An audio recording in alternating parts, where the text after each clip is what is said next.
Good morning friends. नहीं आएगा। आज मैं आपसे बात करने जा रहा हूँ कि S120 ड्राइव में या G120 ड्राइव में कितने कौन कौन से इंपॉर्टेंट पैरामीटर होते हैं। ये बहुत ही इंपॉर्टेंट वीडियो होने वाला फ्रेंड्स। और ये पैरामीटर आपको हमेशा ज़रूरत पड़ेगा सीमेंट ड्राइव में, अगर आपको जब काम करने की ज़रूरत पड़ेगी। तो फ्रेंड्स, ये हमारा स्टार्टर का सॉफ्टवेयर है। इसमें एक बार हम सब मेन्यू के बारे में बात करेंगे कौन कौन सा है। तो यहाँ पे देखिए फ्रेंड्स, ये सब मेन्यू जो यहाँ पे ऊपर दिखा रहा है, एक पहला एक्सपर्ट लिस्ट का है, दूसरा ये ड्राइव नेविगेटर का है, तीसरा आप यहाँ पे देखेंगे स्पीड सेट पॉइंट का है, चौथा आपका स्पीड लिमिट का है, ये आपका रैम फंक्शन जनरेटर का है, यहाँ पे आप जाएंगे सेट पॉइंट एडिशन का है, ये आपका स्पीड सेट पॉइंट फिल्टर का है, उसके आगे आप देखेंगे स्पीड कंट्रोलर का है, और ये आपका V/F कंट्रोलर का है, यहाँ पे टार्क सेट पॉइंट का है, ये आपका टार्क लिमिटेशन का है, करंट सेट पॉइंट फिल्टर का है, ये वाला आपका करंट कंट्रोलर का है, यहाँ पे पावर यूनिट है, ये मोटर का है, और ये इनकोडर का है। यहाँ पे और मेनू आपको दिखाएंगे। यहाँ अगर जो आपका टारगेट है उसको सेलेक्ट करना है तो इस वाले को आपको दबाना है। और ये वाला जो आपका मेनू है, download project to target system, आपका जो टारगेट है उसमें अगर डाउनलोड करना है तो उस पर्टिकुलर CU को सेलेक्ट करके इसको डाउनलोड दबाएंगे तो वहाँ पे हो जाएगा। और ये वाला अपलोड का है, PG, यहाँ PC में अगर अपलोड करना है तो इस वाले मेनू को आपको यूज़ करना पड़ेगा। और ये वाला आपका क्या है, disconnect from target system, target से आपको डिस्कनेक्ट करना है तो इसको आपको दबाना है। और ये वाला जो है ऑब्जेक्ट कंपेरिजन्स का है, अगर कोई ऑब्जेक्ट है उसको कंपेयर करना है ऑनलाइन ऑफलाइन तो यहाँ पे आपको बता देगा क्या है। तो फ्रेंड्स, ये हमने आपको बताया है सब, यहाँ पे जो मेनू है वो क्या क्या होते हैं। अब इसमें हम आपको बताएंगे फ्रेंड्स कि किसी भी एक्सपर्ट लिस्ट में हमारे लिए सबसे ज़्यादा मेन इंपॉर्टेंट पैरामीटर्स कौन कौन से होते हैं। तो फ्रेंड्स, ये हमारा एक ड्राइव है, इसमें आप देखेंगे एक पेपर वेंडर की ड्राइव है एक्चुअल में। और इसमें टोटल जो पैरामीटर है, यहाँ पे आप इसको देख सकते हैं कि कितने पैरामीटर हैं। यहाँ पे आप देखेंगे तो टोटल हमारा जो फाइनल पैरामीटर है फ्रेंड्स, यहाँ पे आप देखिए लगभग ये 60,122 ये हमारा फाइनल पैरामीटर है। तो इस पैरामीटर में हम आपको बताएंगे कौन कौन से इंपॉर्टेंट पैरामीटर हमें जनरली ज़रूरत पड़ती है।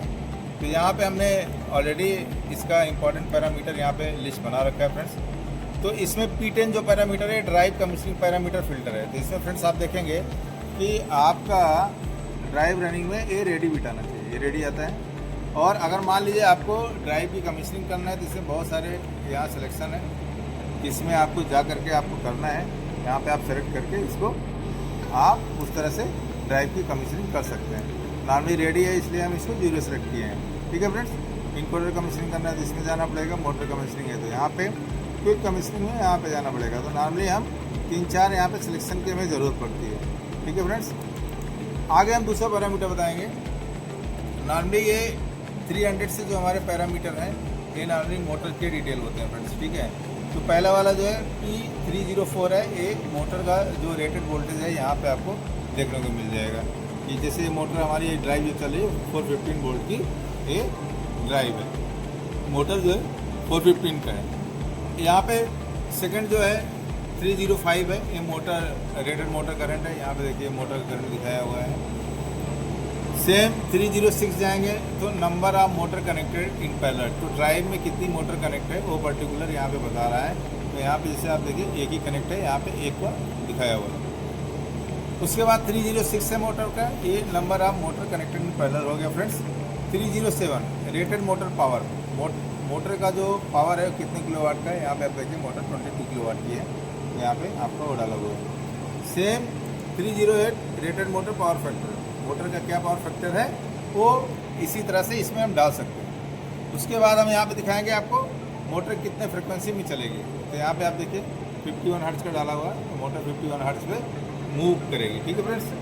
उसके बाद यहाँ पे 311 है, ये रेटेड मोटर स्पीड, मोटर का जो बेस स्पीड है कितना है इस पैरामीटर में हम इसको डालते हैं, 750 RPM की मोटर है। उसके बाद 320 में जाएंगे फ्रेंड्स, ये motor rated magnetization current. Basically क्या है कि जब हम ID रन करते हैं तो मोटर नॉर्मली क्या है अपने फुल लोड करंट का 35 से 40% मैग्नेटाइजेशन करंट लेता है। तो ये करंट भी बहुत इंपॉर्टेंट है, कभी कभी इसको हमें एडजस्ट करना पड़ता है। उसके बाद 335 मोटर कूलिंग टाइप, मोटर को जो कूलिंग किया जा रहा है, यहाँ पे आप देखिए फोर्स कूलिंग है, मतलब इसको एक्सटर्नल फैन लगा करके मोटर को कूलिंग किया जा रहा है। तो यहाँ सिलेक्शन आप ऐसा कर सकते हैं। फोर्स कूलिंग है फोर्स कूलिंग, अदरवाइज यहाँ पे नेचुरल या जो भी है उस कूलिंग को यहाँ पे सेलेक्ट करके हम ड्राइव मोटर को चला सकते हैं। सेम यहाँ पे इनकोडर टाइप है। इनकोडर टाइप यहाँ देखिए किस टाइप का इनकोडर आपने यूज़ किया। जैसे यहाँ पे हमारा 1024 STL AB है। ये पैरामीटर भी बहुत इंपॉर्टेंट फ्रेंड्स, कमीशन के समय इसकी ज़रूरत पड़ती है। P408 रोटरी इनकोडर बस नंबर। इनकोडर कितने PPR का है यहाँ पे आप देखिए 1024 PPR का है। तो यहाँ पे हमने इस पैरामीटर को देख के आप बता सकते हैं, कर सकते हैं कितना PPR का होना चाहिए। P607 temperature sensor fault timer. अगर मान लीजिए कोई टेम्परेचर का सेट पॉइंट है, कितने सेकंड के बाद टाइम फॉल्ट आना चाहिए, वो टाइमिंग यहाँ आप इसको कम ज़्यादा करके सेट कर सकते हैं। 640 ये करंट लिमिट है फ्रेंड्स। यहाँ पे मोटर कितने एम्पियर तक मैक्सिमम जा सकती है, इसमें आप करंट को लिमिट कर सकते हैं। मैक्सिमम स्पीड फ्रेंड्स यहाँ पे देखिए 110% है। तो 110%, जिससे हमारा यहाँ पे बेस स्पीड 750 है, उसके हिसाब से 110% तक इसका स्पीड लिया जा सकता है। 1120 जो पैरामीटर है फ्रेंड्स, ये आपका एक्सीलरेशन टाइम या रैंप अप टाइम बोलते हैं। तो यहाँ पे इसको टाइम को बढ़ाया जा सकता है। एक्सीलरेशन टाइम वह टाइम है जिससे मोटर उतने टाइम में अपने फुल स्पीड डिफरेंस को अचीव करेगी। सेम ये डीएक्सीलरेशन टाइम है।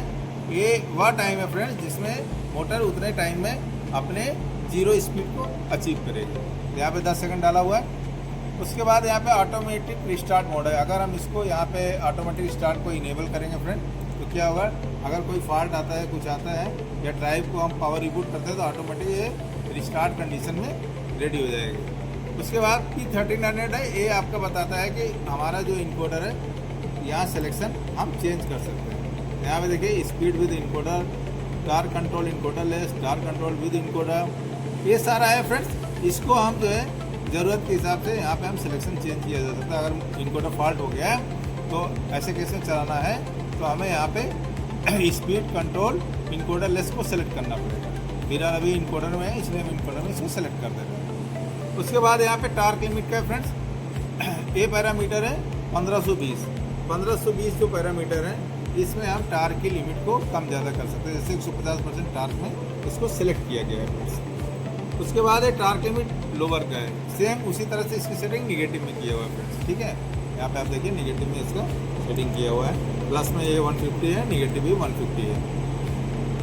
उसके बाद है करंट कंट्रोलर P गेन। जो हमारा इसका करंट कंट्रोल है फ्रेंड्स, उसका गेन अगर सेट करना है तो आपको P1715 पैरामीटर में जाना है और यहाँ पे इसके गेन को कम ज़्यादा कर सकते हैं। सेम यहाँ पे P1717 है। ये आपका इंटीग्रेशन एक्शन टाइम है, जो आपका कंट्रोलर उस पर काम करेगा। उसके अलावा पैरामीटर एक और है फ्रेंड्स, ये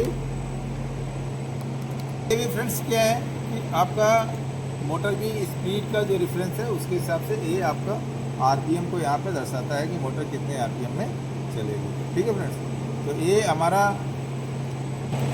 फ्रेंड्स ये P2000 जो पैरामीटर है, ये मोटर की भी मैक्सिमम स्पीड का इसका डिफाइन किया जाता है। तो फ्रेंड्स ये हमारा जो है बहुत इंपॉर्टेंट पैरामीटर्स था हमारा, जो G120 और S120 टाइम में यूज़ किया जाता है।